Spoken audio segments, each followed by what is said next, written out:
The mansion was silent, but not with peace. It was the kind of quiet that presses down on your chest, thick and suffocating, like the endless ticking of stopped clocks frozen in time.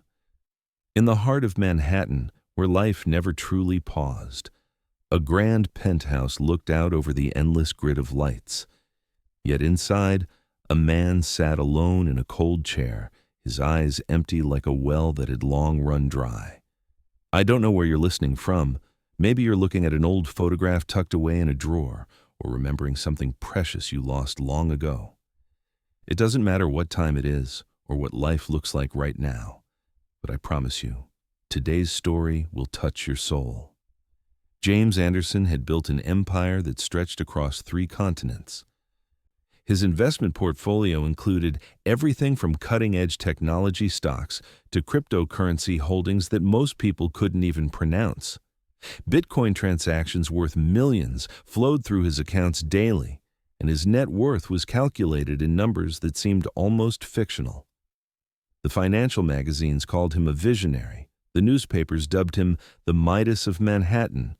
But tonight, sitting in his $60 million penthouse on the Upper East Side, James felt like the poorest man alive. The leather armchair where he sat cost more than most people's cars. Italian marble gleamed beneath Persian rugs worth more than suburban homes. Crystal chandeliers cast rainbow fragments across walls adorned with paintings that museums would kill for. Yet the silence pressed against his eardrums like a physical weight, broken only by the soft hum of climate control systems that maintained perfect temperature in a space that had forgotten how to feel warm. James lifted a crystal glass to his lips, the amber whiskey inside catching the light from the city below. 43 floors down, New York pulsed with life. Taxi horns, sirens, the distant rumble of subway trains carrying millions of dreams through underground tunnels. But up here, in this sanctuary of success, time seemed suspended in amber, just like the liquid he was drinking. His reflection stared back from the floor-to-ceiling windows, a ghost superimposed over the Manhattan skyline. At 52, James still possessed the sharp jawline that had graced Forbes covers, though lines now etched deeper around eyes that had seen too much and felt too little. His hair, silver at the temples, was still thick enough to command respect in boardrooms where billion-dollar decisions were made with the casualness of ordering coffee. But tonight, those same eyes that could read market trends and predict economic shifts couldn't see past the emptiness that gnawed at his chest like a physical hunger. The penthouse stretched around him like a museum of achievements. Awards lined mahogany shelves, each one representing another deal closed, another company acquired, another competitor defeated. His hedge fund had weathered the 2008 crisis, thrived during the pandemic, and emerged stronger from every economic storm. But success, James had learned too late, was a cold mistress who demanded everything and gave nothing back that truly mattered. 3 years. That's how long it had been since Margaret's laugh had filled these rooms. 3 years since her piano had sung Chopin nocturnes while dinner simmered in the kitchen she'd designed herself. 3 years since this penthouse had been a home instead of a mausoleum. The Steinway grand piano in the corner hadn't been touched since the funeral, its black surface now reflecting only emptiness. Even the flowers Margaret had loved, white roses and baby's breath, had been banished by the housekeeper, their memory too painful for James to bear. His son Ben moved through the apartment like a ghost, 15 years old but carrying the weight of premature adulthood in his shoulders. The boy who had once filled their home with dinosaur facts and baseball statistics now spoke in monosyllables, his eyes holding the same hollow quality that stared back at James from mirrors and windows. They lived in the same space but inhabited different worlds of grief, 2 ships passing in the vast ocean of their shared loss. James set down the glass and walked to Margaret's desk, still arranged exactly as she'd left it. Her fountain pen lay beside a half-finished letter to a charity in Brooklyn, her handwriting frozen mid-sentence.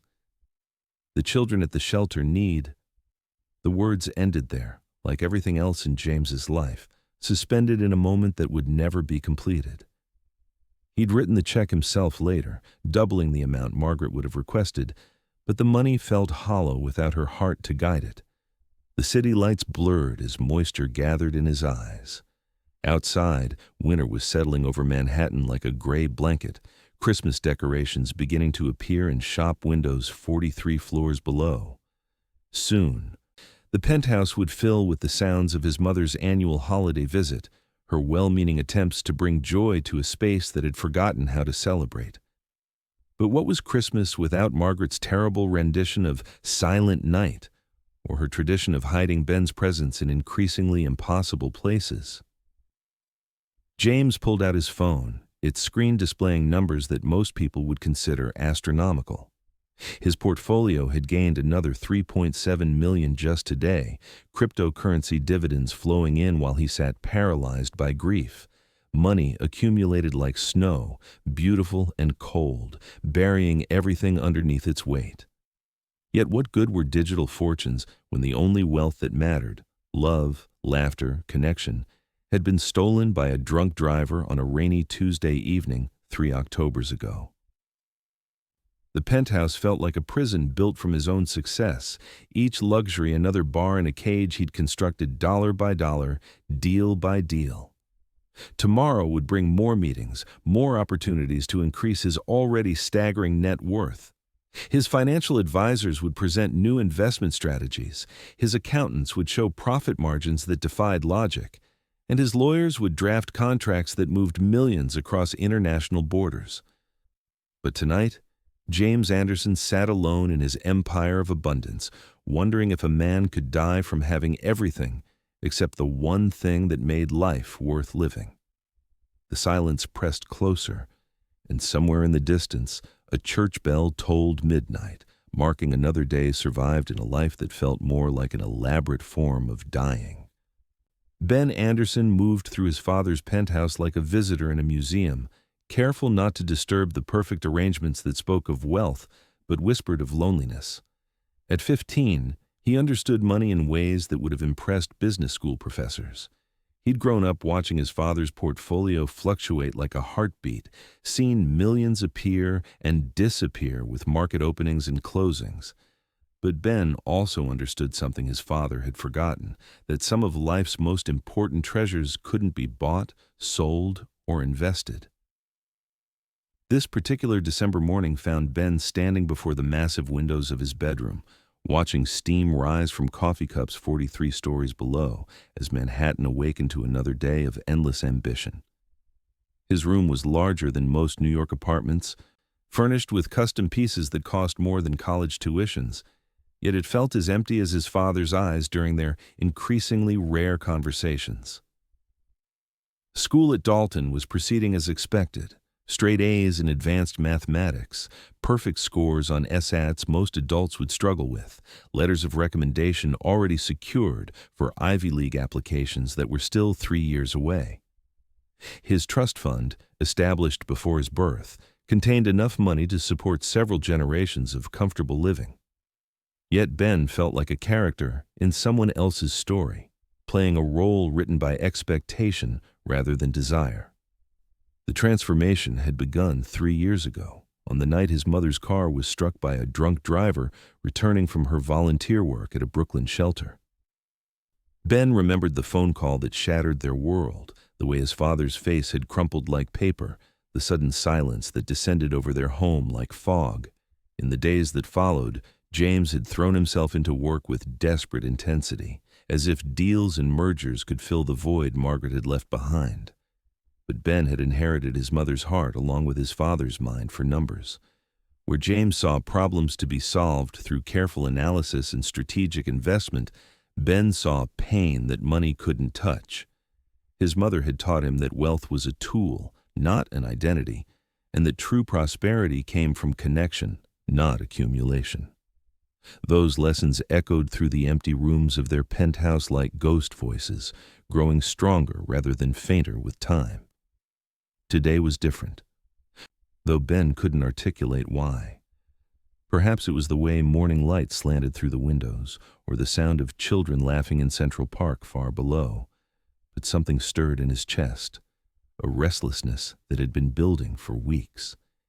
He dressed in the uniform required by his prestigious school, wool blazer bearing the Dalton crest, crisp white shirt, silk tie that cost more than minimum wage workers earned in a week. But instead of heading to classes where he'd discuss market theories with classmates whose trust funds rivaled small nations' GDP, Ben found himself walking toward his father's study. James sat behind his mahogany desk, 3 computer monitors displaying real-time financial data from markets across the globe. Gold futures were up, cryptocurrency showed promising volatility, and his personal net worth had increased by another $2 million overnight while he slept. Yet his father's face showed no satisfaction, no pleasure in success that others would consider miraculous. He moved through trading decisions with the mechanical precision of a man going through motions rather than pursuing passion. "Dad!" Ben's voice cut through the electronic hum of monitors and air purification systems. James looked up, his eyes taking a moment to focus on his son rather than the numbers that had consumed his attention. "You should be getting ready for school. The driver is waiting. I want to go somewhere else today." The words surprised Ben as much as they did his father. He hadn't planned this conversation, hadn't rehearsed these thoughts, but suddenly they felt urgent, necessary. "Somewhere else?" James's brow furrowed with the same expression he wore during difficult negotiations. "Your education is an investment in your future. Missing school for whims isn't acceptable." Ben stepped closer to the desk, noting how his father's fingers still moved across the keyboard, even during conversation, checking stock prices like a nervous habit. "Mom used to work with children in Brooklyn, at a shelter." The typing stopped. The room fell silent except for the soft whine of computer fans and the distant hum of Manhattan traffic. "Your mother did many things," James said carefully, his voice carrying warning edges. "That doesn't mean I want to see where she worked, what she cared about." Ben's courage surprised himself. For 3 years, they'd tiptoed around Margaret's memory like it was made of glass. But suddenly, Ben needed to remember her fully, not just the sanitized version that existed in their grief-stricken home. James stared at his son for a long moment, conflict playing across features that usually showed only calculated control. Outside, snow had begun falling, delicate flakes that would soon be churned to gray slush by the 10 million feet that walked New York's streets daily. But for this moment, watching snow fall in pristine silence, father and son stood connected by a shared loss, and possibly, just possibly, a shared need to honor the woman whose absence defined their lives more powerfully than her presence ever had. "One afternoon," James said finally, "after your regular classes, and we go together." But Ben had already made a different decision, one that would change everything in ways neither of them could imagine. The Lower East Side of Manhattan existed in a different universe from the Upper East Side penthouse Ben called home. Here, 43 stories closer to Earth, life moved with raw immediacy that no amount of wealth could simulate or purchase. The subway had carried him downtown through tunnels that smelled of humanity. Coffee, winter coats, cologne mixing with anxiety and ambition. Emerging at Essex Street, Ben felt like an explorer entering uncharted territory, though this neighborhood lay only 6 miles from his bedroom window. Tenement buildings stood shoulder to shoulder like elderly survivors, sharing stories of immigration, struggle, and dreams. Fire escapes created iron lacework against brick facades that spoke of century-old hopes. Street vendors offered hot pretzels and roasted chestnuts, their carts sending steam into air that carried the scent of possibility rather than the sterile perfection of climate-controlled luxury. Ben's breath formed clouds as he walked, his expensive school uniform drawing curious glances from children whose coats showed careful mending and shoes that spoke of practical necessity rather than fashion statements. He found the shelter exactly where his mother's paperwork had indicated, a narrow building squeezed between a bodega and a tailor shop, its facade bearing a simple sign, Haven House Children's Center. Through windows glowing with warm light, Ben could see movement, hear voices, catch glimpses of small faces that reminded him why his mother had driven here twice weekly, even when exhaustion from charity galas and fundraising dinners would have justified staying home. But it wasn't the shelter that stopped Ben in his tracks. It was the girl sitting on the front steps, no older than 8 or 9, her dark hair escaping from what had once been careful braids. She wore a coat several sizes too large, its navy blue fabric clean but clearly handed down through multiple owners. Her hands, small and pale from cold, clutched a book whose pages showed the wear of countless readings. She was reading aloud to herself, lips moving silently as her finger traced beneath words.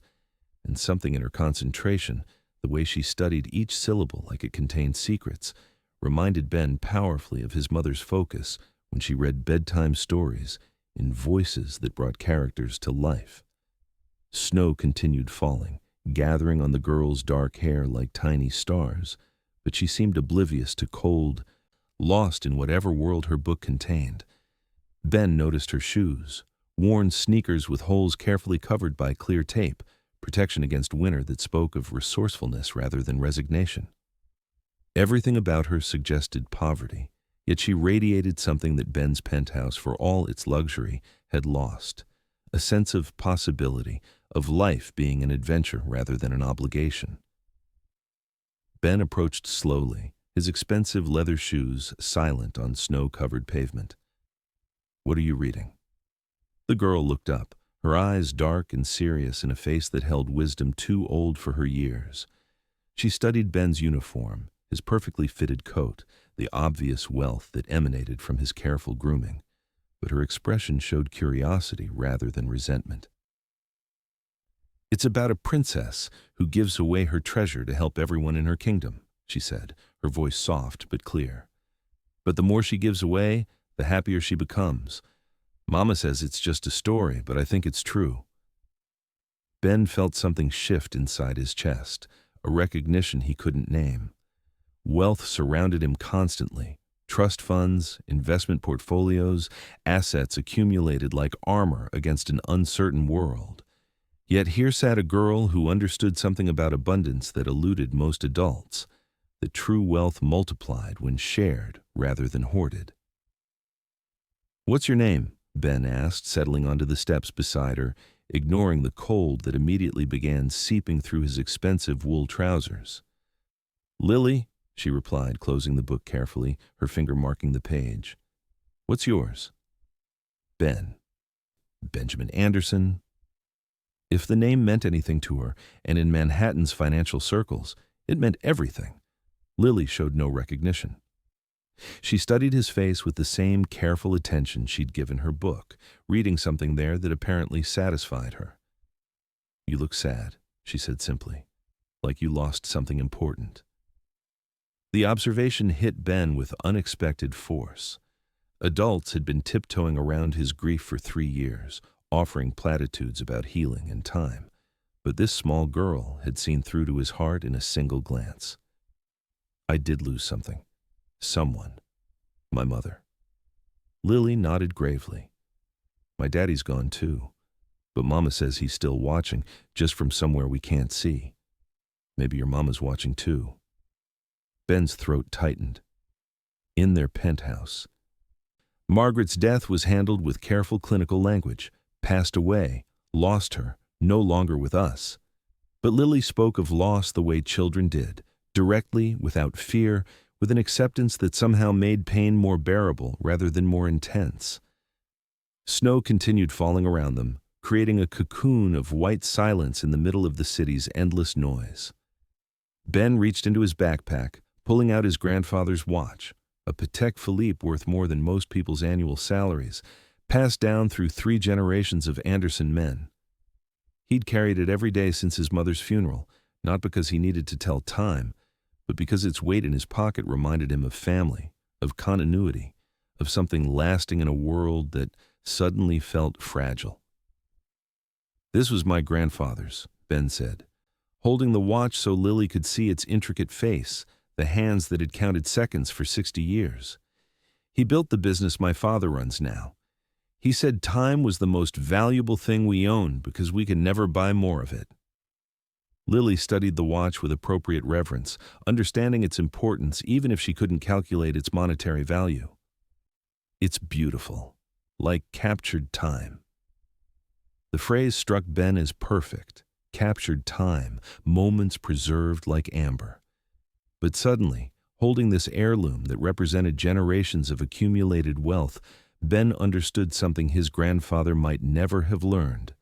The time spent in service to others wasn't lost, but transformed into something more precious than any asset portfolio.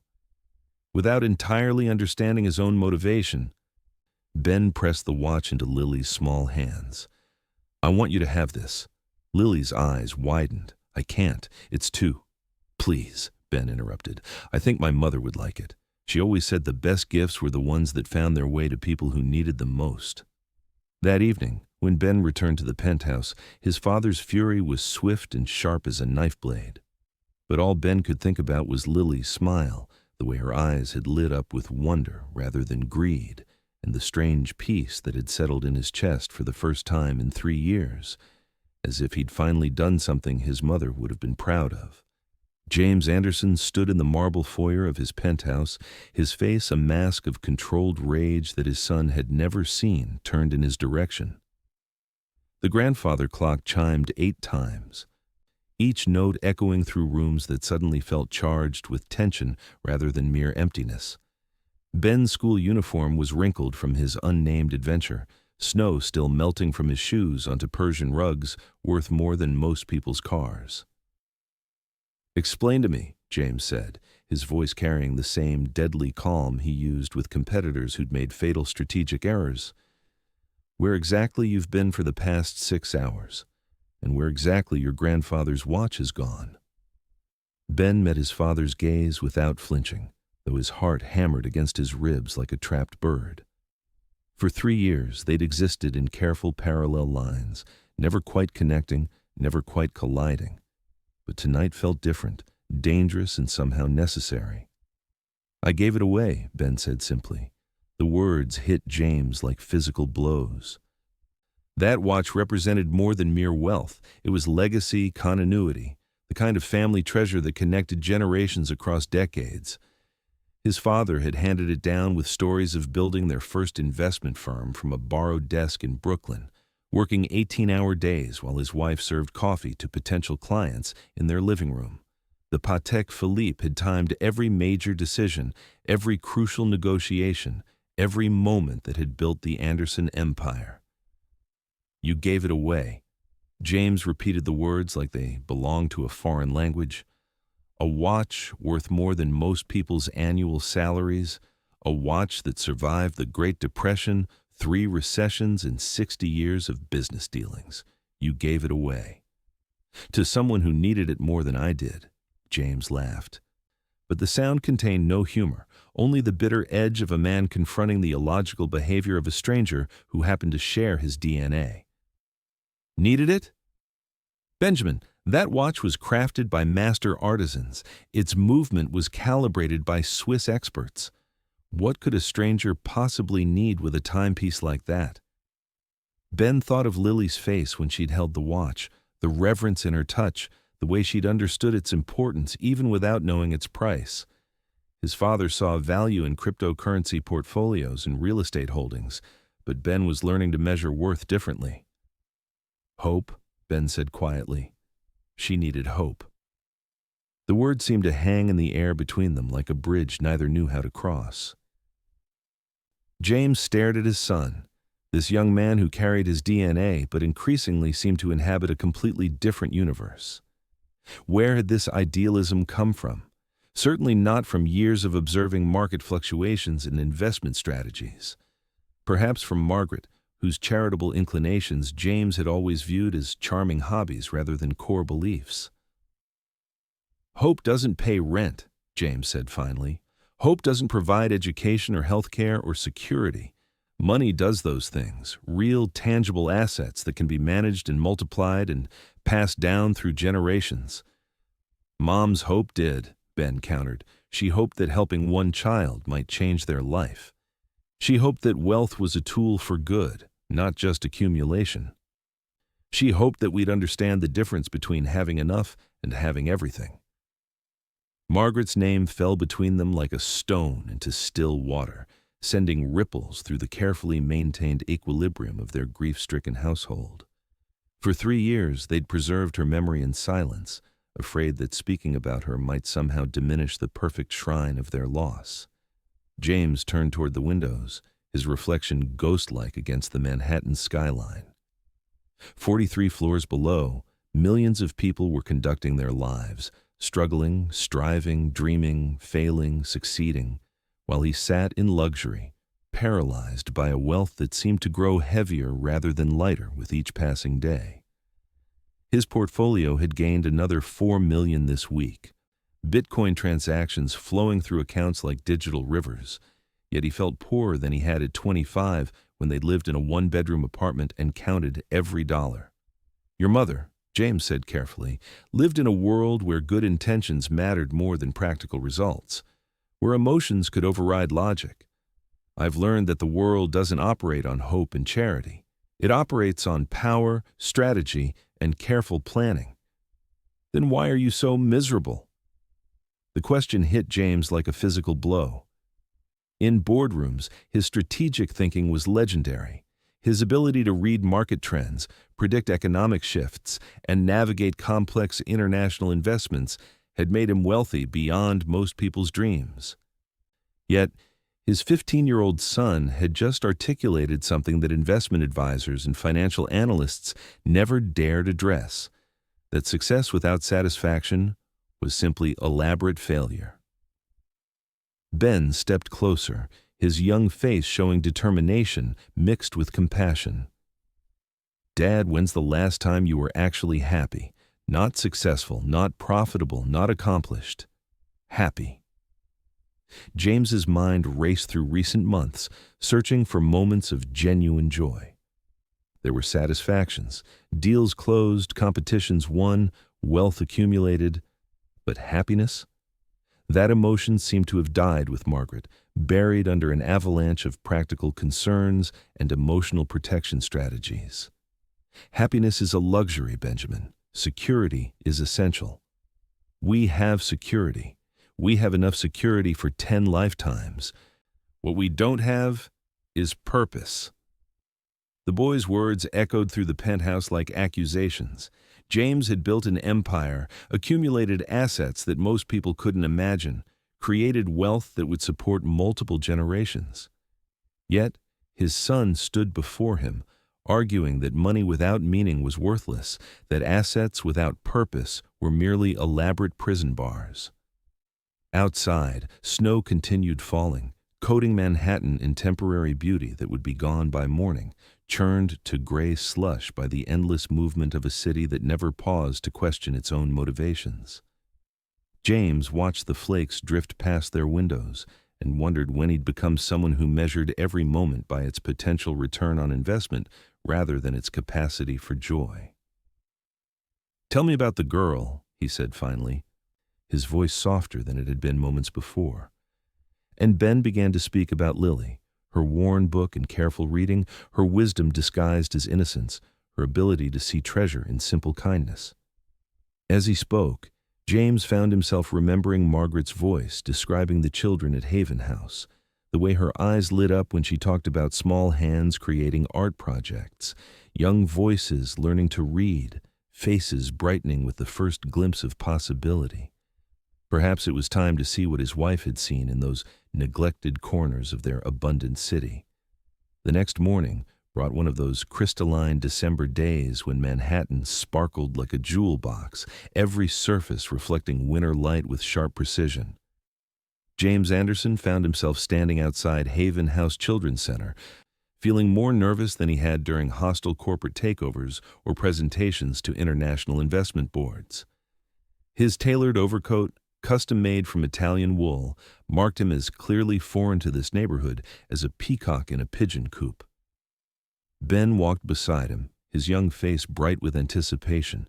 They'd left the penthouse together for the first time in months, riding the subway through tunnels that carried them not just downtown, but into territory that James's wealth had kept carefully distant from his daily experience. The smells were different here. Cooking food instead of air freshening systems, human life instead of sanitized luxury. The sounds were immediate and real. Children playing, vendors calling, languages mixing in the chaotic symphony that made New York the world's most vibrant city. "She'll be here," Ben said with the confidence of youth, though privately he worried that Lily might have disappeared into the city's vast network of survival stories. Children like her often moved between shelters, relatives, temporary situations that shifted like sand beneath their feet. But there she was, sitting in the same spot on the front steps, reading the same worn book with the same intense concentration. Today she wore a different coat, still too large, still clearly second-hand, but a cheerful red color that made her dark hair seem to glow. The Anderson watch rested carefully in her lap, its gold case catching morning sunlight like a captured star. "Lily," Ben called softly. She looked up and her face transformed with recognition and delight. "Ben." Then her eyes moved to James, taking in his expensive clothes, his careful grooming, the unmistakable aura of serious wealth. But instead of intimidation, her expression showed curiosity, as if she was meeting a character from one of her storybooks. "This is my father," Ben said, "the one I told you about." Lily stood carefully, cradling the watch like something precious and fragile. "Thank you for the watch," she said to James directly, "but I think it belongs with your family. I kept it safe for you." She held out the timepiece with both hands, offering it back with the same gravity that Ben had shown in giving it away. James stared down at this small girl who was returning a fortune without hesitation, whose worn shoes and mended coat spoke of real poverty, but whose gesture demonstrated wealth of spirit that his money could never buy. "Why?" James asked, his voice rougher than intended. "Because it has memories in it," Lily explained seriously, "important memories that belong to your family. I can feel them ticking inside, like heartbeats from long ago." James knelt slowly, bringing himself to Lily's eye level. Up close, he could see the intelligence in her dark eyes, the old soul that made her seem wise beyond her years. Margaret would have loved this child, would have recognized the same quality that drew her to volunteer work, the ability to see past circumstances to the person beneath. "Keep it," James said quietly. "My son was right. It should go to someone who understands its real value." Lily shook her head firmly. "The real value is the love inside it. That love should stay with your family." She pressed the watch into James's hands, her small fingers warm against his skin. "But maybe you could visit sometimes. Ben told me about your mama who helped children. Maybe she'd like knowing you were helping too." The words hit James like revelation. For 3 years, he'd honored Margaret's memory by maintaining their life exactly as it had been before her death. Same routines, same priorities, same careful distance from the messy complications of caring about strangers. But perhaps the real way to honor her wasn't through preservation but through continuation, not by keeping her work static, but by helping it grow. Over the following weeks, James found himself drawn back to Haven House with increasing frequency. He began quietly, writing checks that covered immediate needs, new heating systems, computers for educational programs, a van for transportation. But money, he discovered, was only the beginning. Lily seemed to appear whenever he visited, ready with questions that challenged his assumptions about wealth, success, and what truly mattered. "Why do you have so much money?" she asked one afternoon as they sat in the shelter's small reading room. James considered various answers, discussions of investment strategies, inheritance, business acumen, but settled on honesty. "I inherited some and made more by understanding how money works, but I'm beginning to think I never understood what money was for." "My mama says money is like water," Lily replied, her legs swinging from a chair too large for her frame. "If you keep it all in one place, it gets stagnant and smelly. But if you let it flow to other people, it can help things grow." Her simple wisdom echoed through James's mind during board meetings where millions were discussed like chess pieces, during strategy sessions where market manipulation was planned with surgical precision. He began seeing his wealth differently, not as a score to be accumulated, but as a tool awaiting use. The transformation was subtle but profound. James started arriving at the office later, leaving earlier. He asked his assistant to research educational charities instead of acquisition targets. His conversations with financial advisors shifted from maximum returns to strategic philanthropy. His penthouse, while still luxurious, began showing signs of life. Fresh flowers like the ones Margaret had loved, music playing softly in rooms that had been silent for years. And Ben bloomed under his father's attention, their conversations shifting from obligatory check-ins to genuine exchanges about purpose, meaning, and how inherited privilege could become earned responsibility. Together, they visited Haven House, read to children, helped with homework, learned names and stories that transformed strangers into individuals worthy of care. But change, James was learning, never arrived without complications.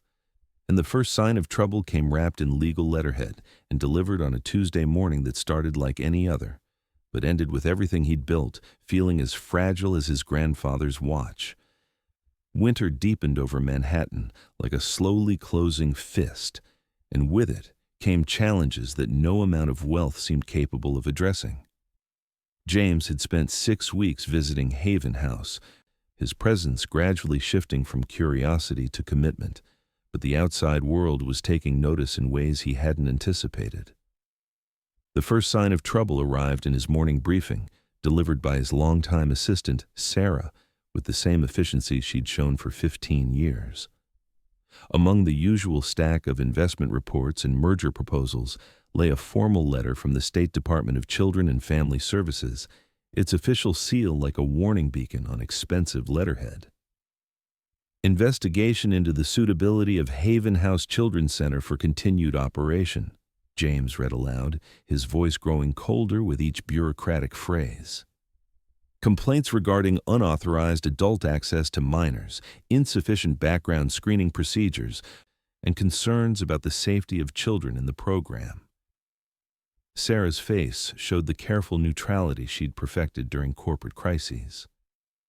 The letter suggests someone filed formal complaints about your visits to the shelter, about your access to children there.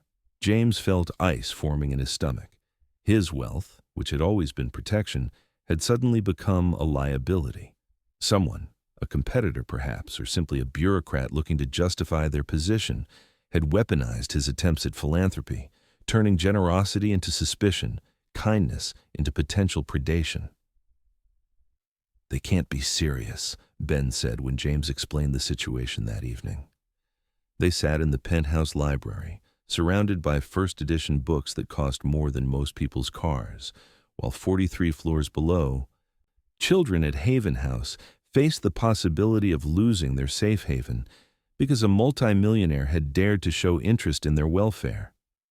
But the bureaucratic machinery, once engaged, proved relentless.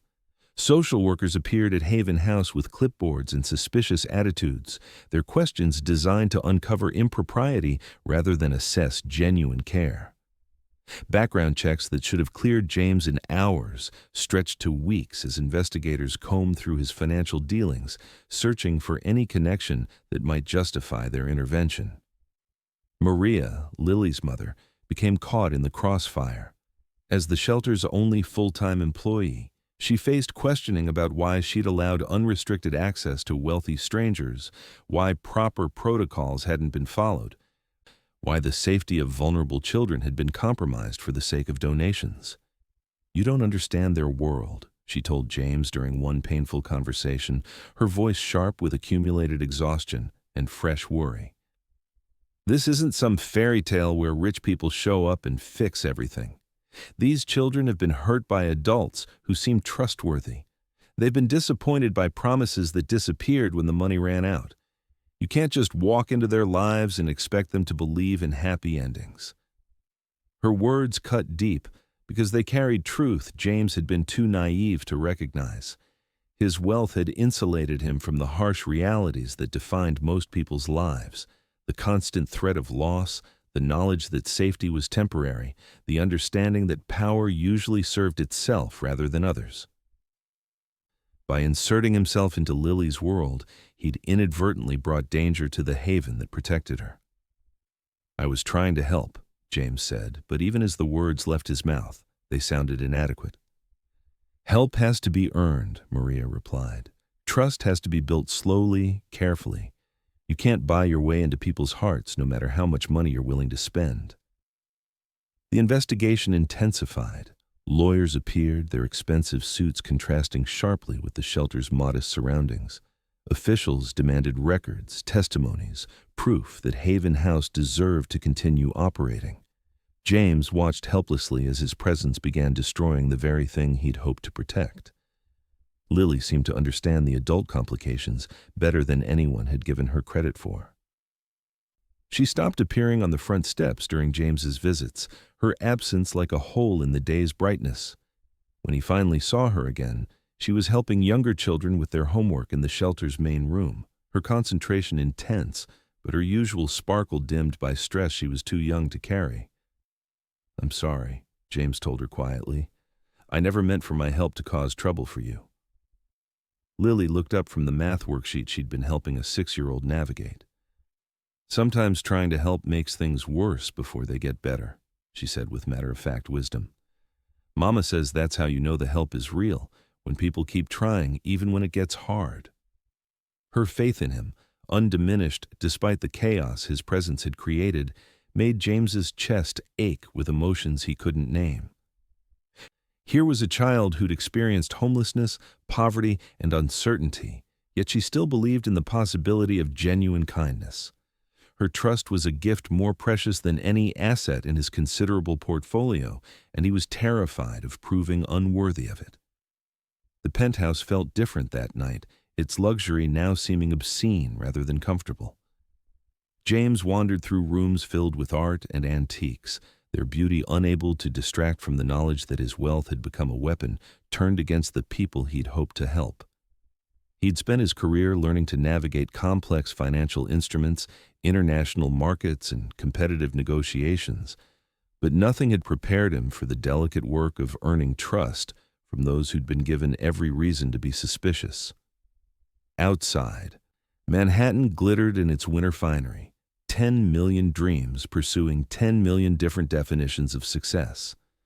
But James felt further from his goals than ever, wealthy beyond measure, yet powerless to protect a small shelter, and the remarkable child who'd begun changing his understanding of what truly mattered. The weight of unintended consequences pressed against his chest like physical pain, and for the first time since Margaret's death, James Anderson wondered if some kinds of wealth were actually forms of poverty disguised by pretty numbers on investment statements. Investigation notices continued arriving like winter storms, each one threatening to close Haven House permanently and scatter its children into the city's overwhelmed foster care system. James hired the best lawyers money could buy, their hourly rates sufficient to fund the shelter for months, but legal expertise seemed powerless against bureaucratic momentum once it achieved critical mass. The day everything changed, truly, irrevocably changed, started with news that should have been cause for celebration. James's latest cryptocurrency investment had yielded returns that exceeded even his most optimistic projections, adding $27 million to his net worth in a single market cycle. His financial advisors called it the deal of the decade, predicting that similar investments could double his already substantial portfolio within 5 years. But that same morning brought different news that made monetary gains feel hollow as empty promises. Maria called while James was reviewing profit statements, her voice tight with controlled panic that cut through his focus like a blade through silk. "Lily collapsed during art class," she said without preamble. "We're at Mount Sinai Hospital. The doctors, they don't know what's wrong yet."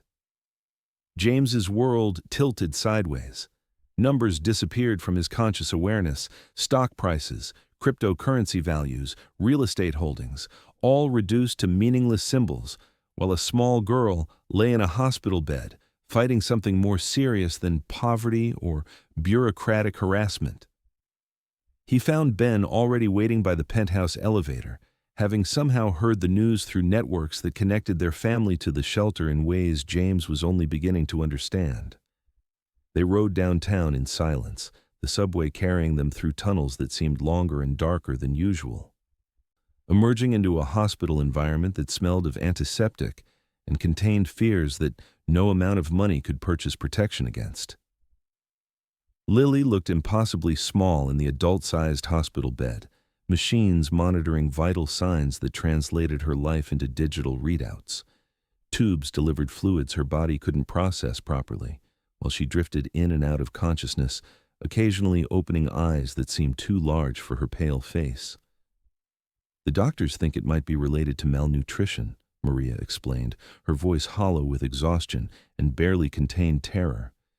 "Years of not having enough good food, not getting proper medical care.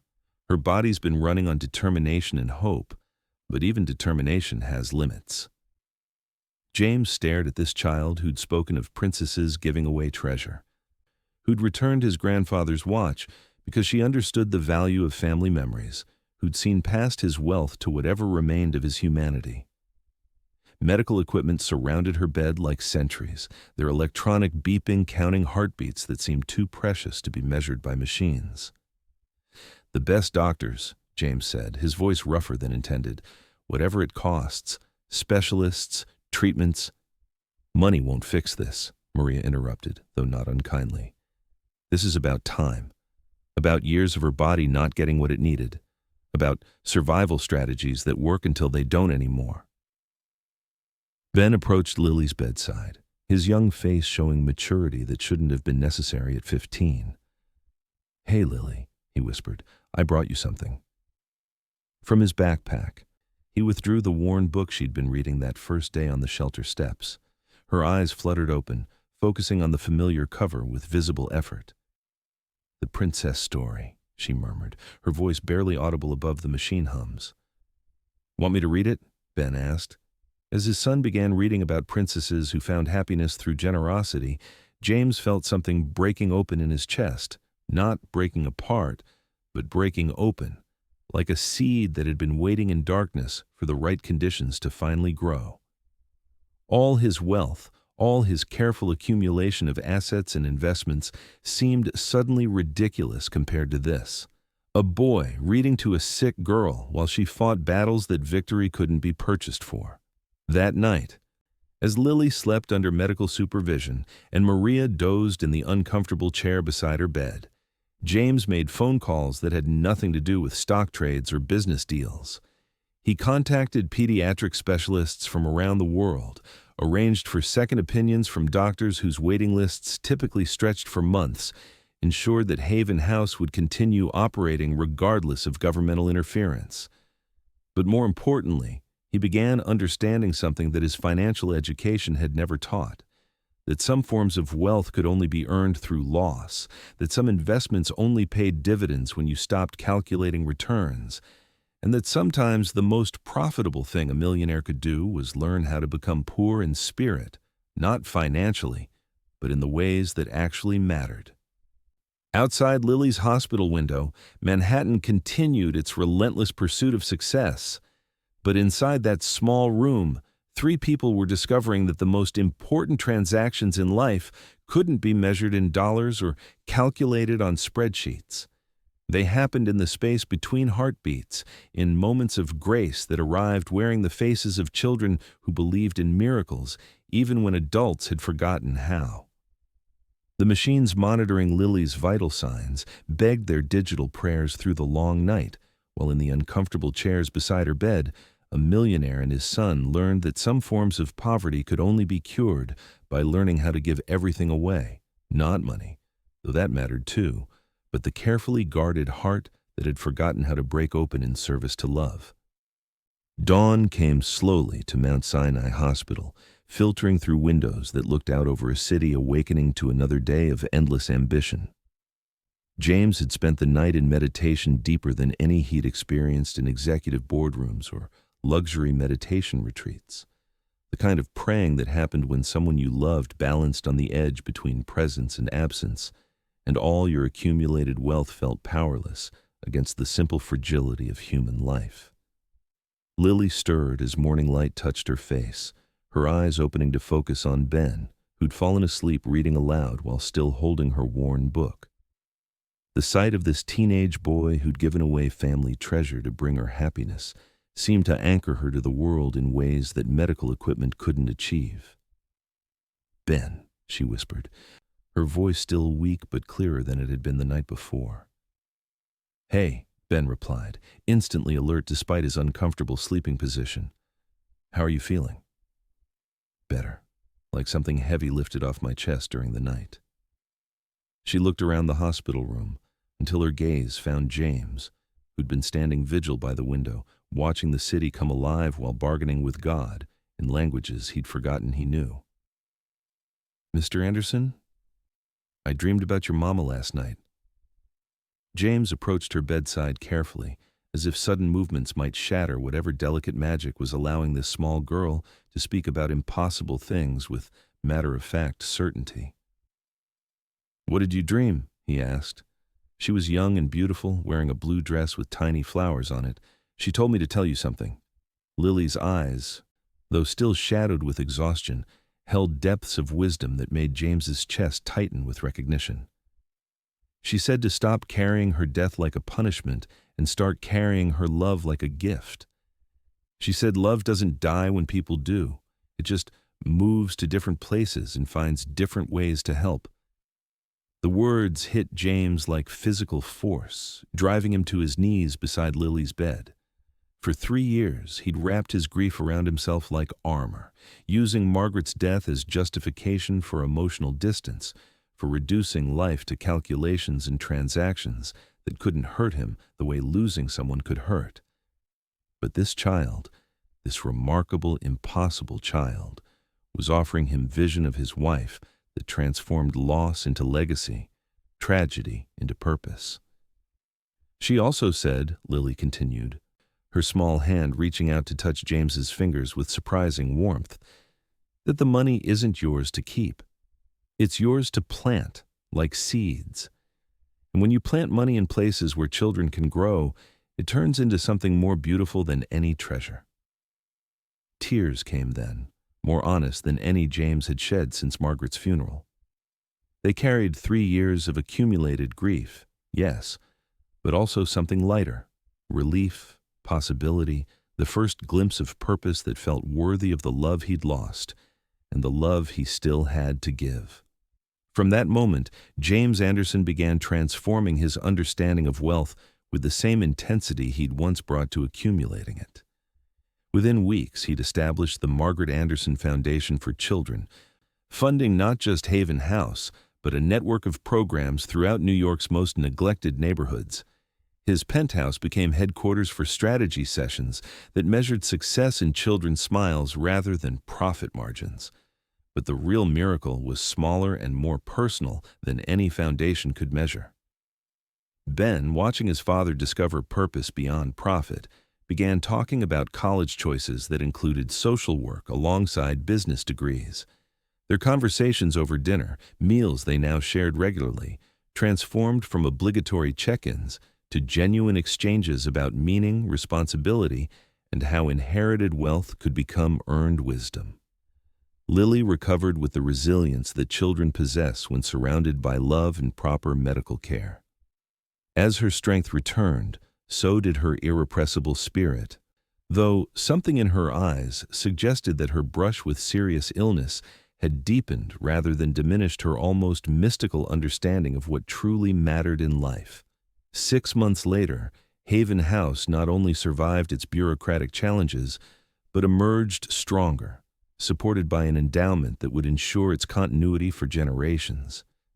The sterile penthouse had been transformed into something resembling a home, filled with the voices of children who came for weekend programs, their laughter echoing through rooms that had forgotten such sounds were possible. James still checked his investment portfolio daily. Old habits died hard, But the numbers that truly captured his attention were different now. Reading scores improving at neighborhood schools his foundation supported, graduation rates climbing in programs that connected mentor families with at-risk youth, healthcare outcomes brightening in clinics where wealthy benefactors partnered with community leaders to create lasting change. And sometimes, on quiet evenings when Manhattan glittered below their windows like scattered diamonds, James would hold his grandfather's watch, returned to him by a child who understood that some gifts become more valuable when they're offered back to their source, and listened to its measured ticking counting moments that were finally being spent on something worthy of their passing. The wealth remained, but it had been transformed from burden into tool, from accumulation into circulation, from protection against life's uncertainties into engagement with life's most profound possibilities. James Anderson had learned the difference between having enough and having everything, discovering that true abundance came not from keeping, but from giving, not from insulating, but from connecting, not from controlling, but from serving. And in the space between one heartbeat and the next, in the pause between tick and tock of a watch that had measured 3 generations of success, a wounded millionaire had been healed by a child who knew that love, once planted, grows into forests where everyone can find shelter. 2 years passed, like chapters in a story that refused to follow the plot lines James had learned in business school. The Margaret Anderson Foundation had grown beyond his most ambitious projections, not because of strategic planning, but because of something more mysterious, the way genuine love seemed to multiply when shared freely, creating abundance that no financial model could predict or explain.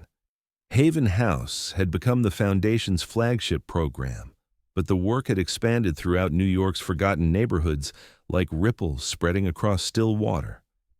There were tutoring programs in the Bronx, where teenagers with MBA-level street smarts learned that their intelligence could be channeled into legitimate business ventures. There were arts programs in Queens, where children created murals that transformed blank walls into celebrations of possibility. There were job training initiatives in Brooklyn, where single mothers learned skills that didn't just provide employment, but opened pathways to careers that offered dignity alongside decent pay. But on this particular December morning, as James prepared for the Foundation's annual meeting, his thoughts weren't focused on impact statistics or growth projections. Today was special for reasons that had nothing to do with business success and everything to do with the kind of miracle that arrived wearing ordinary clothes and speaking in a voice most adults had learned to ignore. Lily bounded up the steps of Haven House like a force of nature, her energy undimmed by the serious illness that had threatened her life 2 years earlier. At 10, she'd grown taller and stronger, but her eyes still held that quality of ancient wisdom disguised as childhood innocence. She wore a new coat, deep purple with buttons that sparkled like captured starlight, and in her hands she carried a package wrapped in paper. She decorated herself with crayons and determined artistry. "Mr. Anderson," she called, spotting James through the window of what had become his second office. "I have something for you." James emerged into winter air that smelled of snow and possibility.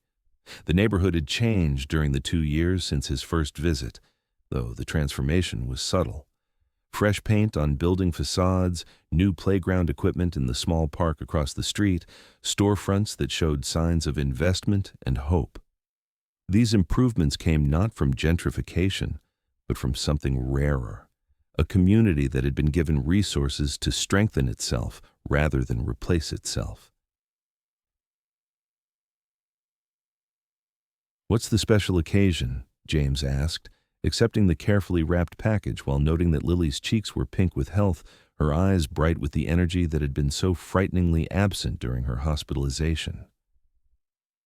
"It's for your birthday," Lily announced with the matter-of-fact certainty that children brought to important declarations. James paused, momentarily confused.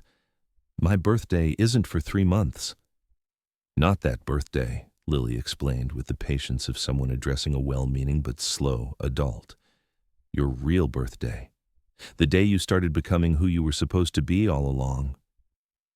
The words hit James with recognition that seemed to bypass his brain and lodge directly in his chest. 2 years ago today, he'd first visited Haven House, first met this remarkable child who'd seen past his wealth to whatever remained of his humanity. She was marking the anniversary of his transformation, celebrating not the day he'd been born into physical existence, but the day he'd been born into purpose.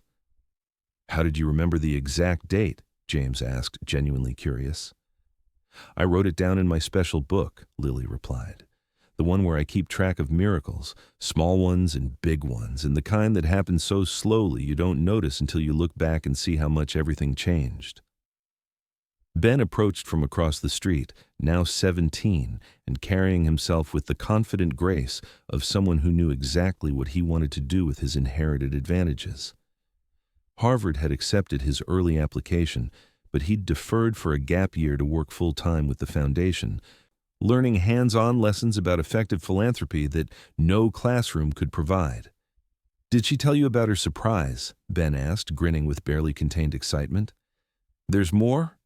James looked between his son and Lily, recognizing the conspiratorial energy that meant they'd been planning something together. Lily nodded enthusiastically. "Open your present first." Inside the handmade wrapping paper, James found a book bound in cloth that had been dyed deep blue and decorated with painted stars. The cover read, "The Story of a Princess Who Found Her True Treasure," and below that, in careful lettering, written and illustrated by Lily Rodriguez, age 10. James opened to the first page and found himself looking at watercolor pictures that told a story he recognized but had never seen from this perspective. There was the lonely king in his castle of gold, surrounded by riches but empty of joy. There was the small girl who appeared like magic, carrying nothing but kindness and wisdom. Page by page, the story unfolded, not as fairy tale, but as memory transformed into parable, capturing the essence of their shared journey in language that children could understand, but adults would recognize as profound truth. "The princess in this story is different from regular princesses," Lily explained as James turned pages with reverent care. "She doesn't have a castle or fancy dresses, but she has the most important magic of all. She can see the good hiding inside people who forgot they had any good left." The final page showed the king and princess working together in a garden, planting seeds that grew into trees where many children could play safely. Above them, a woman in a blue dress with tiny flowers watched from the clouds, smiling as she saw her love continuing to grow even after she was gone. James's throat closed with emotions too complex for simple tears. This child had captured not just their story, but the deeper truth behind it, that healing happened through connection, that wealth found meaning through service, that love survived death by transforming into new forms of caring. "There's something else," Ben said, his voice soft with anticipation. Lily took James's hand with the unself-conscious affection that had characterized their friendship from the beginning. "We have something to show you. All the children at Haven House worked together to make it." She led him inside, where the main room had been transformed into something that took James's breath away. The walls were covered with artwork, paintings, drawings, collages, all depicting moments from the past 2 years. There was his first visit, captured in crayon with remarkable accuracy. There were scenes from the Foundation's programs, children learning and playing and growing in environments that radiated safety and possibility. There was Lily in her hospital bed, surrounded by the love that had helped heal her. But in the center of the room stood something that made James's knees weak with recognition. The children had built a replica of his penthouse, but their version showed how the space looked now, rather than how it had been during his years of wealthy isolation. There were toy figures representing all the children who visited for weekend programs, furniture arranged for conversation rather than solitary contemplation, windows that opened onto painted skies instead of closing out the world. "We wanted to show you how different everything looks from out here," explained Maria, who'd become not just Lily's mother, but a trusted administrator whose practical wisdom kept the foundation grounded in real-world effectiveness. 2 years ago, you lived in a place where nobody could reach you. Now you live in a place where everybody knows they're welcome. James walked around the miniature penthouse, noting details that captured truths he hadn't fully recognized about his own transformation. The model showed rooms filled with light, walls decorated with children's artwork, spaces designed for gathering rather than hiding. It was his home, as seen through the eyes of people who understood that houses became homes only when love was allowed to flow through them freely. "This is the most beautiful gift I've ever received," James said, and the words carried weight of absolute honesty. But Lily wasn't finished. "There's one more thing," she said, producing from her pocket a small object wrapped in tissue paper. "This is from all of us to you." Inside the tissue was a charm designed to hang from a watch chain, a tiny star made from silver that glowed with soft inner light. Engraved around its edges were words in script so small James had to squint to read them. "Love planted becomes love growing." "It's for your grandfather's watch," Lily explained, "so every time you check what time it is, you'll remember that love time is different from clock time. Love time doesn't run out, it just finds new ways to keep going." James attached the charm to his grandfather's Patek Philippe with hands that trembled slightly from the magnitude of the moment. The watch that had once symbolized accumulated wealth and inherited legacy now carried additional meaning. A reminder that the most important inheritances couldn't be measured in dollars or calculated in estate planning documents.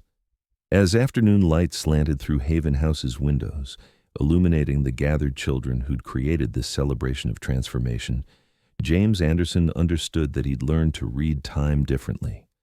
Clock time measured minutes and hours and days, but love time measured moments when human hearts opened to each other, when wealth became service, when loss became legacy, when a wounded millionaire became someone worthy of a pure child's friendship.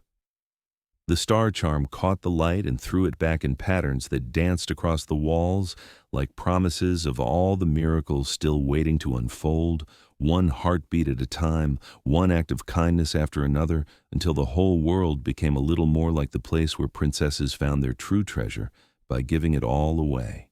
5 years had passed since that December morning when James Anderson first encountered Lily Rodriguez on the front steps of Haven House, and the world had shifted in ways that no financial analyst could have predicted.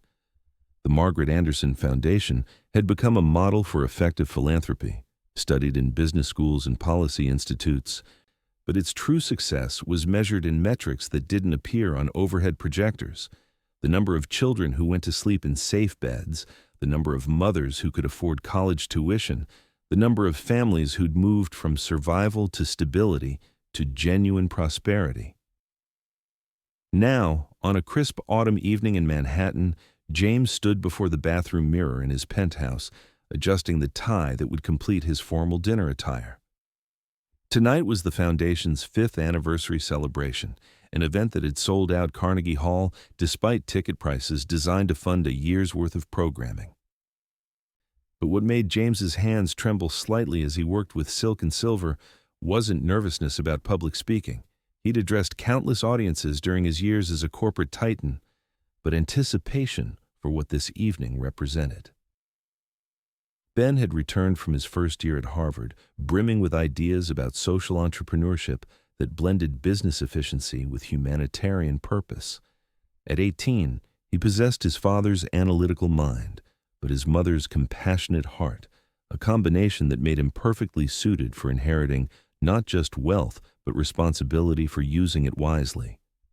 Tonight, he would present the Foundation's newest initiative, a program that taught financial literacy alongside emotional intelligence, helping children understand that money was a tool for creating security rather than accumulating status. But the evening's guest of honor was someone who'd never asked for recognition, never sought spotlight, never measured her impact in anything except the quiet satisfaction of seeing others flourish. Lily, now 15, had been invited to address the gathered philanthropists, foundation board members, and civic leaders about her perspective on how charity transformed when it evolved from obligation to relationship.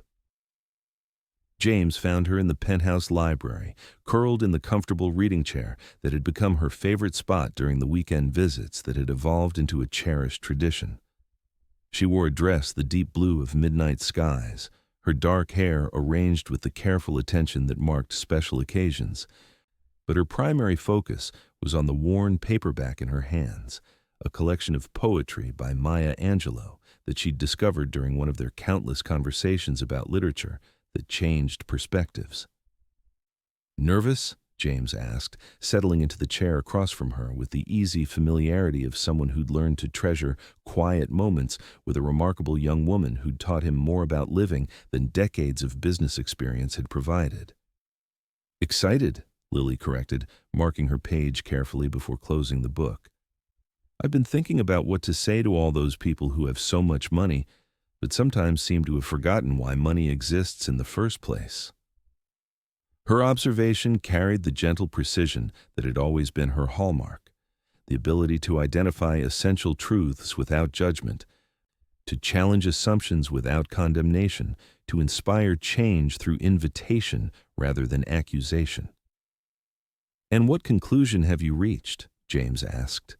Lily smiled, and in that expression, James could see both the 8-year-old who'd returned his grandfather's watch, because she understood the value of family memories, and the budding adult who carried wisdom about wealth that most millionaires never acquired. "I think rich people sometimes forget that money is like soil," she said. "If you just pile it up and never plant anything in it, nothing beautiful can grow. But if you spread it around where people need it and tend it carefully, it can bloom into things more valuable than anything you could buy." Her metaphor struck James with the force of revelation. For the first 40-plus years of his life, he'd approached wealth like a gardener obsessed with accumulating soil, gathering, protecting, measuring, but rarely planting. Lily had taught him that abundance came not from hoarding, but from cultivation, not from accumulation, but from circulation, not from possession, but from purpose. The limousine ride to Carnegie Hall carried them through Manhattan streets that sparkled with October evening light, past neighborhoods where the foundation's work had taken root in ways both visible and invisible. Here was a school where after-school programming kept children safe and engaged until parents returned from work. There was a clinic where prenatal care helped ensure healthy babies. Around the corner stood a community center where job training programs had graduated 300 adults into stable employment. But the real transformation wasn't recorded in annual reports or impact statements. It lived in stories. The single mother who'd completed her nursing degree while her daughter attended foundation-sponsored childcare. The teenager who'd discovered his talent for music during arts programming and was now studying composition at Juilliard. The elderly woman who'd found purpose volunteering as a reading tutor after retirement from a career that had provided income but not fulfillment. Carnegie Hall buzzed with the energy of people who understood that their presence represented hope made manifest. 5 years earlier, many of these same individuals had viewed charity as obligation, writing checks to ease social conscience without developing personal connection to the work being funded. But the Margaret Anderson Foundation had pioneered a different approach, one that emphasized relationship over transaction, partnership over patronage, sustainable change over temporary relief. James took his seat in the front row, watching as Ben moved through the gathering crowd with natural ease, his conversations with philanthropic veterans showing the depth of understanding that came from hands-on experience rather than theoretical study. At 18, Ben could discuss the intersection of poverty and education with insights that impressed social workers, analyze the economics of affordable housing with sophistication that engaged urban planners, and speak about the psychological impact of mentorship with empathy that moved hardened business people to tears. But when the lights dimmed and Lily walked onto the stage, The assembled audience fell silent with something deeper than mere attention.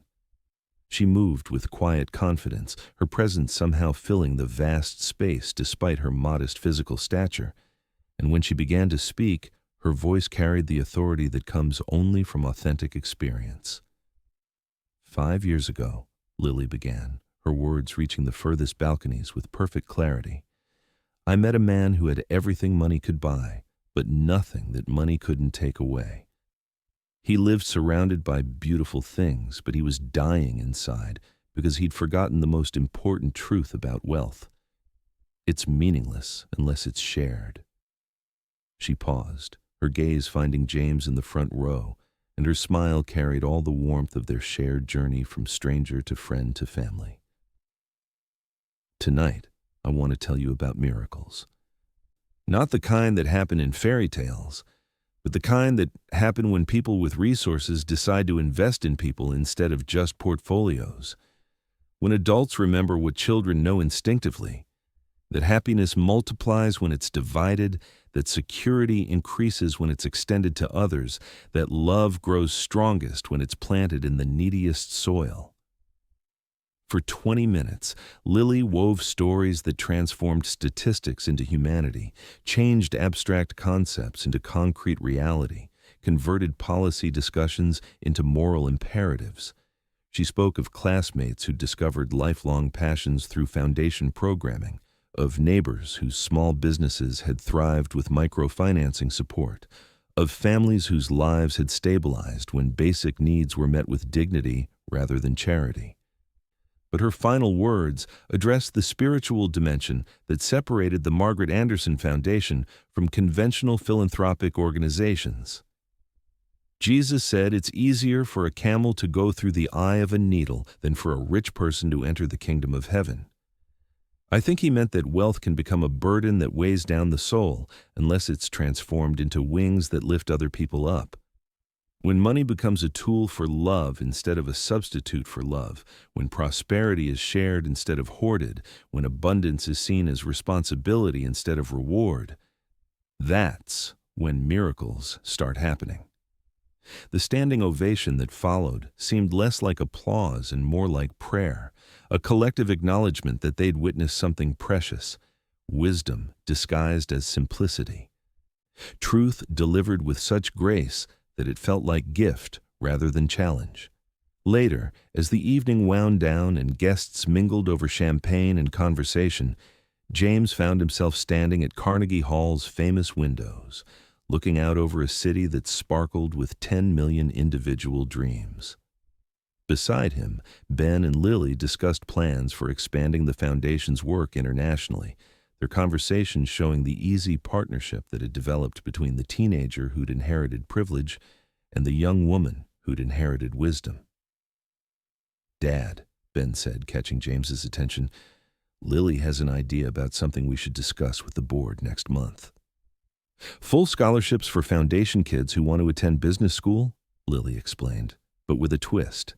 Instead of traditional internships, they'd spend summers working in communities like the one where I grew up, learning how business principles can serve social justice instead of just generating profit. The idea struck James as brilliant in its simplicity, using established educational systems to create a new generation of leaders who understood that success without service was ultimately failure, that wealth without wisdom was ultimately poverty, that profit without purpose was ultimately pointless. "The Margaret Anderson Foundation School of Ethical Entrepreneurship," James mused. "I like it." But more than liking the idea, he marveled at what that conversation represented. A decade ago, his thoughts about legacy had centered on preserving wealth for future generations. Now, thanks to a remarkable child who'd grown into an even more remarkable young woman, he understood that the most important inheritances weren't financial, but philosophical, not what you left behind, but what you helped begin. Outside Carnegie Hall's windows, Manhattan continued its relentless pursuit of more money, more status, more of everything except meaning. But inside these walls, surrounded by people who'd learned to measure abundance differently, James Anderson felt richer than any portfolio could ever make him.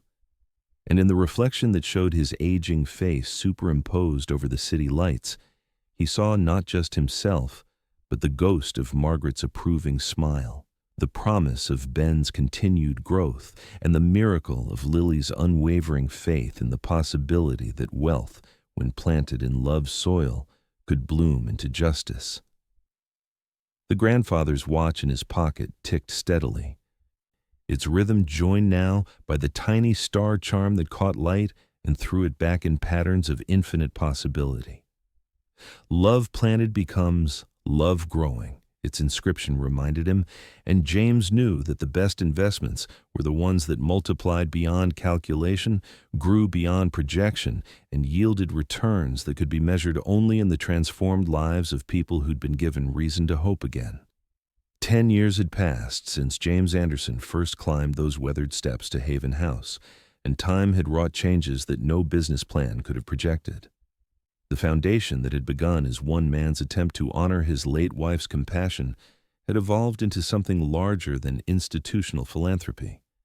It had become a movement that challenged fundamental assumptions about wealth, purpose, and what constituted a life well lived.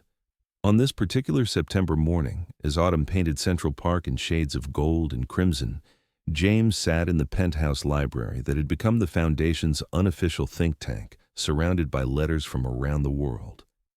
There were messages from families in Detroit whose neighborhoods had been revitalized through Foundation-funded urban agriculture programs.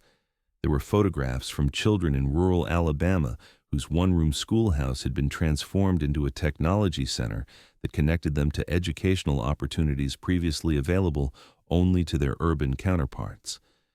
But the letter that drew James's particular attention came from an unexpected source: Harvard Business School, where Ben was completing his MBA with a focus on social entrepreneurship. The dean had written to request permission to develop a case study around the Margaret Anderson Foundation, analyzing how it had achieved sustained impact where traditional philanthropic approaches had failed. "They want to understand the secret sauce," Ben had explained during their weekly video call. "How we maintain relationships instead of just writing checks. How we measure success in ways that matter instead of just in ways that are easy to quantify." The question made James smile because he knew the answer, but doubted it could be taught in academic settings. The Foundation's effectiveness came not from revolutionary methodology, but from revolutionary mindset. The understanding that poverty was fundamentally about relationship breakdown rather than resource scarcity, that sustainable change required dignity rather than charity, that healing happened through connection rather than transaction. Lily, now 20, had become the Foundation's unofficial ambassador to that truth. Her college years at Columbia had been spent studying social work and philosophy, but her real education had taken place in the communities where Foundation programs operated. She possessed a rare combination of analytical ability and emotional intelligence, capable of crafting policy that addressed systemic issues while never losing sight of individual human needs. Today's mail had brought news that filled James with quiet pride. Lily had been selected as the youngest recipient ever of the MacArthur Foundation's Genius Grant, recognition that came with significant financial support for her innovative work, developing what she called wealth therapy, programs that helped affluent individuals overcome the spiritual poverty that often accompanied material abundance. Her methods were unconventional by traditional therapeutic standards, but remarkably effective in practical application. She worked with millionaire clients, not through office consultations, but through structured volunteer experiences, in communities where genuine need met genuine generosity. Her approach treated isolation as symptom rather than choice, depression as spiritual crisis rather than chemical imbalance, and meaninglessness as invitation to discover purpose rather than personal failure. "Rich people are often the poorest people of all," Lily had explained during a recent interview that had appeared in the New York Times Magazine. "They have everything money can provide, but nothing that money can't take away. Real wealth comes from relationships that can't be purchased, purpose that can't be inherited, and love that multiplies when it's shared rather than hoarded. Her words had sparked national conversation about the hidden costs of extreme wealth, the psychological toll of economic inequality, and the possibility that addressing spiritual poverty among the affluent might be essential to solving material poverty among the disadvantaged. Wealthy families from across the country were now requesting Lily's services, seeking healing for malaise that no amount of luxury could cure. James understood their desperation because he'd lived it himself. The penthouse that had once felt like a beautiful prison now served as testimony to transformation possible when abundance found its proper purpose. The rooms buzzed with activity, foundation staff members coordinating programs, college students researching policy proposals, children from neighborhood programs attending weekend enrichment classes. Where silence once reigned, laughter now echoed through halls that had remembered how to celebrate life. But the most profound change was invisible to casual observation. James had learned to read time differently, to measure days not by profit margins, but by moments when human hearts opened to each other. His grandfather's pocket watch still kept perfect chronological time, but the star charm that hung beside it reminded him that love operated on different schedules, growing slowly, spreading quietly, blooming unexpectedly into miracles that no financial advisor could have projected. This afternoon would bring the Foundation's annual board meeting, where members would review the past year's achievements and plan strategies for continued expansion. The numbers were impressive by any standard. 12,000 children served through direct programming, 47 communities involved in sustainable development partnerships, 326 adults transitioned from poverty to stable self-sufficiency through job training and microfinancing initiatives. But James knew those statistics told only part of the story. The real measure of success lived in details too small for annual reports.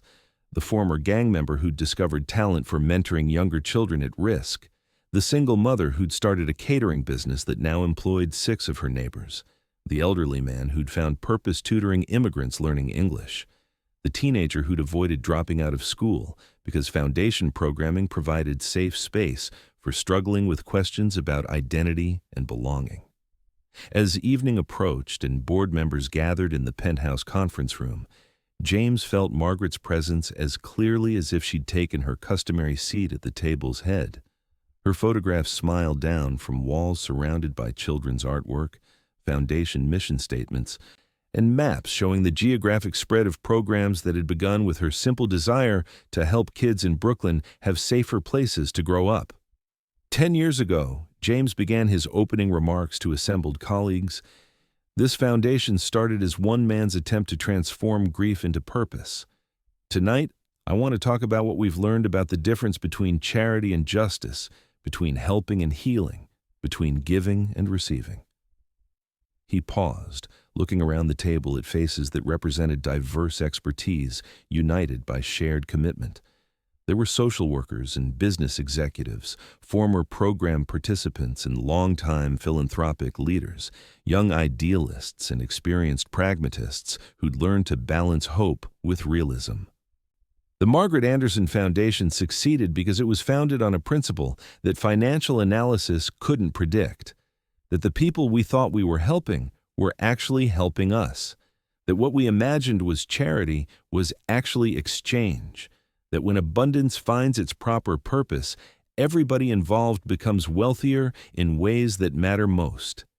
Ben, now halfway through his MBA program but completely committed to continuing the Foundation's work after graduation, presented the evening's centerpiece, a comprehensive plan for expanding their model internationally, beginning with pilot programs in communities across 3 continents, where local leaders had requested partnership rather than assistance.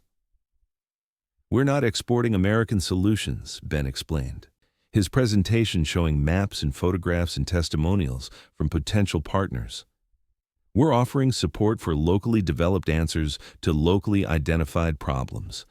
Our role isn't to fix other people's communities, but to provide resources that help communities fix themselves. The distinction was crucial to everything the foundation had learned about sustainable change. Effective philanthropy required humility, the recognition that outsiders, regardless of good intentions or financial resources, could never understand local situations as clearly as people who lived them daily. True partnership meant offering tools rather than solutions, support rather than salvation, relationships rather than rescue. As the meeting progressed through budget approvals and program evaluations, James found his attention drifting toward the windows where Manhattan sparkled in its endless grid of ambition. Somewhere out there, in apartments and offices and schools throughout the 5 boroughs, foundation programs were quietly changing lives in ways that wouldn't make headlines but would echo through generations.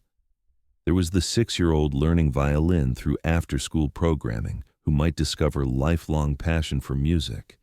There was the 16-year-old participating in financial literacy workshops who might become the first in her family to attend college.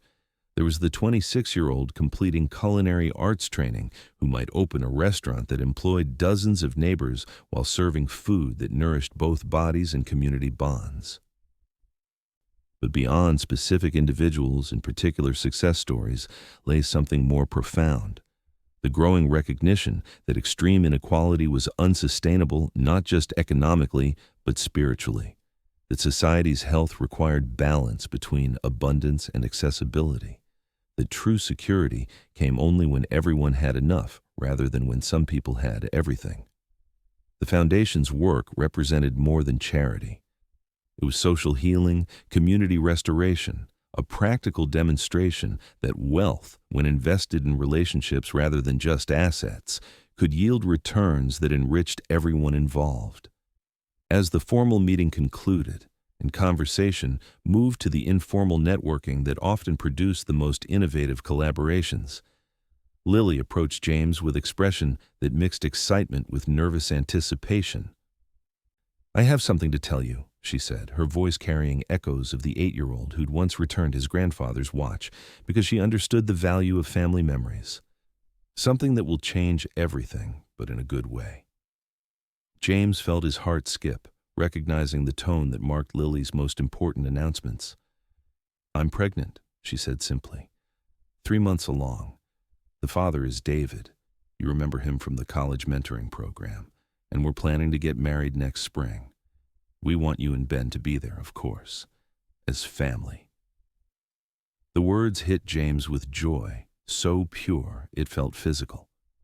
Lily's pregnancy meant more than new life joining their extended family.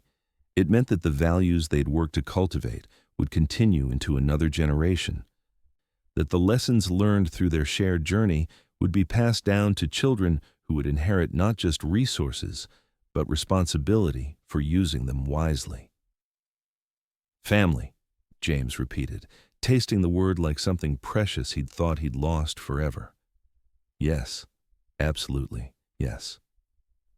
Looking around the penthouse that buzzed with purposeful activity, surrounded by people united by shared commitment to justice rather than mere charity, James Anderson understood that he'd learned to measure wealth in the only currency that truly mattered.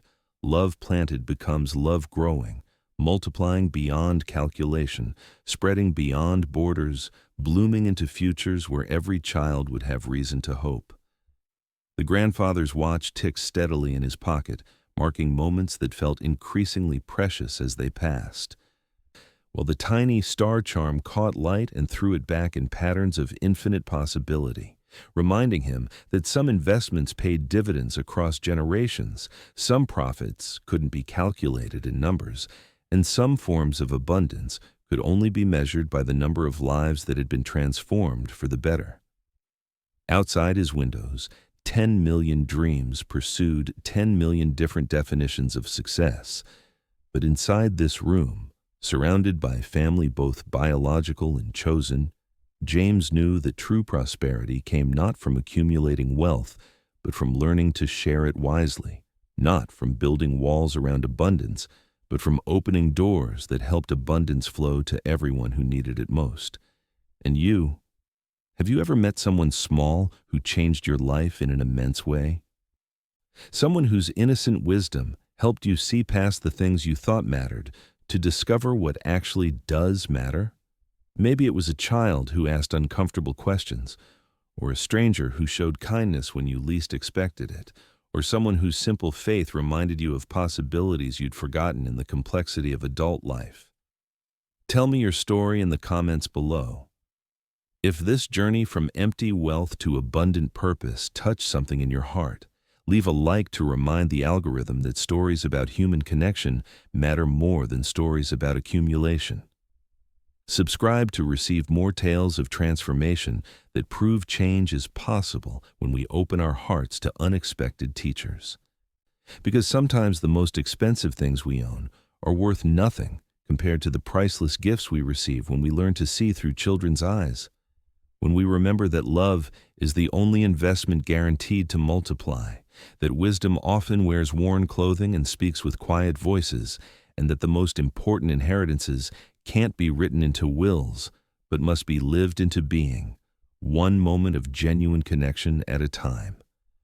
The richest person in any room is not the one with the most money, but the one with the most love to give.